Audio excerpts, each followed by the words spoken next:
Même si cela prend beaucoup de temps, nous ne laissons jamais tomber nos témoins. Nous allons revenir sur une affaire dans une seconde. Appelez-nous au 0826 107 109, quel que soit votre problème. Une affaire de pollution, rappelez-vous, c'était assez. D'ailleurs, les images, vous allez les revoir. Des matières fécales qui se déversaient dans l'eau que pouvaient éventuellement boire certains habitants du village. Nous rappelons maintenant sur ce plateau pour nous reparler de cette affaire Patricia et Pascal.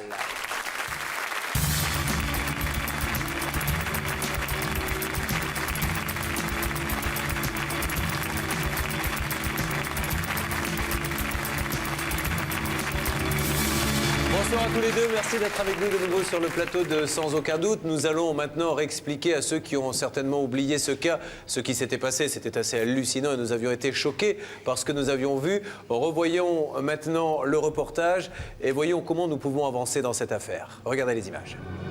Moi, ce que j'ai pas le droit de faire dans mon village, c'est ce simple geste de prendre un verre et puis de faire couler de l'eau du robinet et puis de la boire. Voilà. Depuis de nombreuses années, l'eau du robinet de ce petit village de montagne serait régulièrement non potable. Jusqu'à l'été dernier, personne n'était au courant. Aucune information n'avait été émise par la mairie. Ce sont des excréments et ces excréments, nous les retrouvons dans l'eau que nous avons au robinet dans nos maisons. Il y a une très grosse grogne des habitants par rapport à ce problème. Pour de nombreux habitants, cette situation est intolérable. D'où vient cette eau non potable? Qui est le responsable? Patricia vit depuis plus de 10 ans dans ce village. Mariée et maman d'une petite fille de 12 ans, elle est très inquiète car ici l'eau contient des bactéries très suspectes. Mon mari et moi-même, on est obligés de dire à notre fille de ne pas se servir de l'eau pour boire ou même pour se laver les dents. Hein. Même pour se laver les dents. Et pour cause, au village, certaines personnes sont déjà tombées malades. C'est ce qui est arrivé à la famille Lossignol. C'est Nolan, mon fils, qui a 2 ans et demi et qui malheureusement, en début d'été, a subi de nombreuses diarrhées et vomissements en raison de l'eau qui était impropre à la consommation. D'après notre médecin de famille, énormément de gens de la commune se sont plaints de maux de ventre, de diarrhée.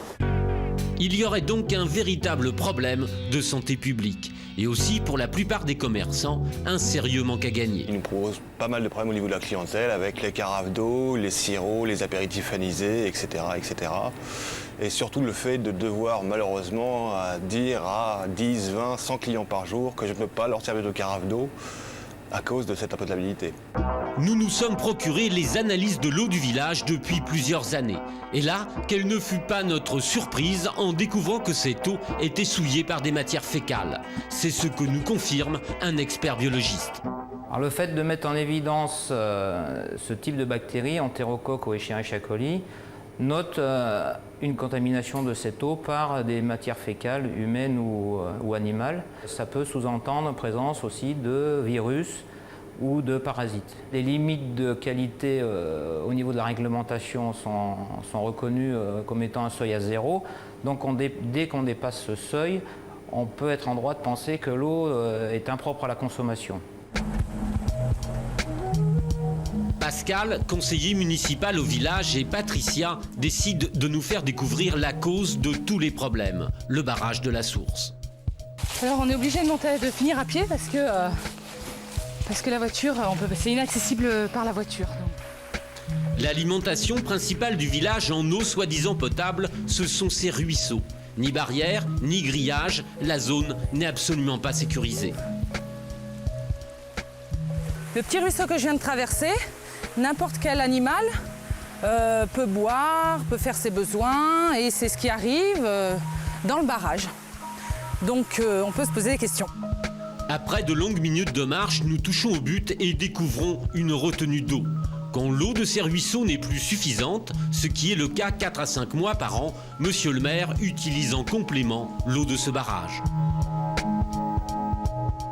Il n'y a pas de filtrage et il n'y a surtout pas de machine automatique pour traiter les eaux.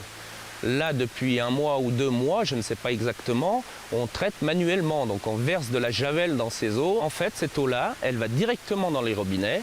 Pour preuve, il y a 1 ou 2 ans, on a retrouvé des petits bouts de grenouilles dans certains compteurs qui étaient bloqués. Donc c'est la preuve que cette eau n'est pas filtrée. On se trouve au bas de la montagne. En haut, il y a des habitations. En haut, il y a des terrains agricoles. Donc cette eau-là, elle n'est pas forcément potable vu qu'elle est à ciel ouvert. Mais le problème ne s'arrête pas là. Au cours de notre enquête, nous nous procurons un document officiel de la DAS datant de septembre 2003. Sur ce document, la DAS demande expressément à monsieur le maire qu'à chaque fois que l'eau du barrage est captée, il est tenu d'informer sans délai les abonnés de la commune que l'eau du réseau public ne doit pas être utilisée pour tout usage alimentaire. Il aura fallu plus de 9 mois pour que l'information filtre et qu'en 2004, la population abasourdie en prenne conscience. Depuis qu'on a appris que l'eau était impropre à la consommation, c'est-à-dire le 4 juin à midi, on a acheté de l'eau en bouteille et depuis ce temps-là, aucun problème de diarrhée ou de maux de ventre, quoi que ce soit. Il faut bien savoir que l'information a été délivrée très tardivement et en opposition totale avec le maire qui ne voulait au début pas que ça se sache. On n'était pas du tout informés que l'eau n'était pas potable et ça depuis très longtemps. Patricia, excédée, souhaite entendre les explications de monsieur le maire. Elle lui reproche de n'avoir rien fait depuis de longues années pour régler ce problème. L'eau, elle est bonne? Ah bah, bien sûr. Même avec 2 coliformes? Qui empoisonne. Bah oui, mais c'est l'eau qui arrive dans le robinet, en fait. Oui, mais si on supprime le barrage, automatiquement, l'eau, elle est extra, hein, pas de problème. Parce que c'est pas pollué à ce qu'on croit, hein. Il y a bien un organisme au niveau de la loi qui dit qu'il faut absolument faire des travaux et puis que c'est urgent. Il n'y a jamais eu de document de ce genre-là. Non, quand on vous donne les analyses, puis c'est à vous de faire le nécessaire, bien sûr. De toute façon, on est parti, l'eau, on va la traiter. Ça ne peut pas se des illusions. Soit par les UV, soit par le chlore. Ah, pas de problème, on va tout droit. Mais pourquoi vous n'avez pas pensé à le faire avant alors que vous saviez les analyses en moins depuis 95? C'est ça qui me pose quand même un problème aussi. Faut pas les gens plus. Moi, j'ai des gens malades. Monsieur le maire ne semble pas avoir de problème de conscience. Pour lui, tous les habitants du village seraient immunisés depuis des années. On est immunisés? Oui, notre organisme il réagit et puis. Vous voyez, les gens boivent. Ça les rend pas. Un Parisien s'amène, il en boit, il prend la courante. Vous voyez? En somme, ça fait comme un vaccin. Vous voyez, ça nous vaccine. Voilà, alors je rentre de chez le maire et le maire est resté très flou et il dédramatise, je trouve, complètement la situation. Il n'a pas l'air paniqué plus que ça. Et voilà, quoi. Alors je suis quand même assez déçue de l'entretien que j'ai eu avec lui. À ce jour, le problème de l'eau potable dans le village ne serait toujours pas réglé. Un reportage signé par Arnaud Mugler et Christina Morier. Donc, j'ai envie de dire, faire un mauvais jeu de mots, de l'eau a coulé sous les ponts depuis cette émission. Beaucoup de coups de fil ont été donnés, beaucoup de démarches.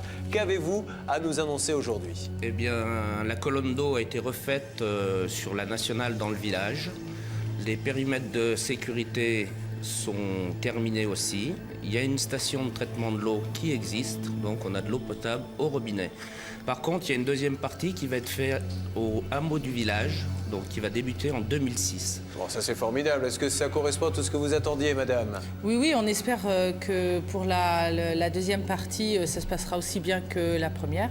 Et puis on tenait à remercier aussi le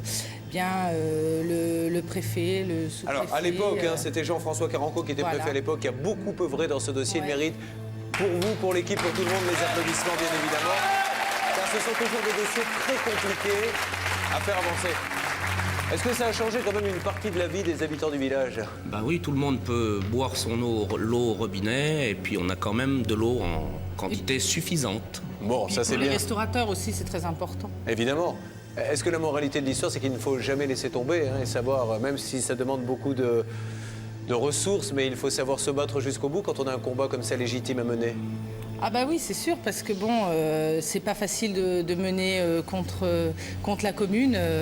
Et puis, on est content que ça se termine comme ça. Et puis, on remercie aussi, je voulais dire, l'entreprise qui a fait les travaux parce qu'ils ont été ça a été très difficile avec la circulation Donc voilà. Bon, écoutez, c'est parfait. Je suis vraiment ravi pour vous. Nos amitiés à tous les habitants du village qui pourront boire un coup d'eau. En plus, on peut le dire, ça, sans modération même, à notre santé. Et merci pour eux d'avoir mené ce combat. Bravo notre journaliste et merci encore au préfet des Plantes Jean-François Caranco. Bon retour. Merci.